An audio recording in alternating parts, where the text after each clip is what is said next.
כל היום לא יצא, רק עכשיו יצאנו מהממ"ד שיש רגיעה. מאתמול ב6:30 בבוקר, שהיו האזעקות, נכנסנו לממ"ד עד היום בצהריים. ללא אוכל, ללא מקלחות, ללא כלום.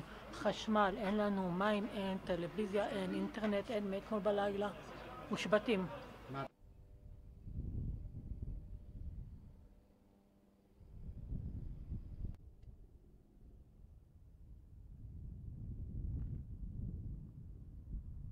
לא, אני לא בשגרה, אני כל הזמן בפחד, בפחד.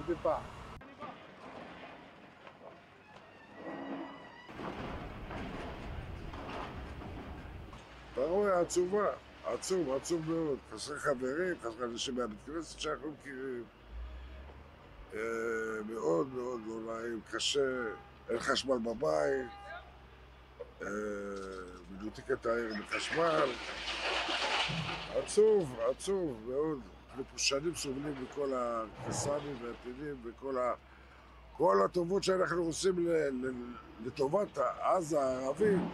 但是气氛还是有一些紧张。现在是白天，我们可以看到街道两边的店铺都是关闭的状态。然后当地的居民告诉我说，这几天时常会有枪击事件发生。شيء ضرب مسكرين.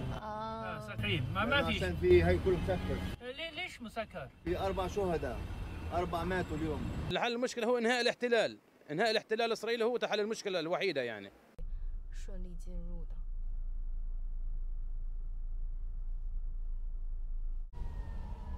现在我们应该可以听出来，此刻城市上空正响起警报。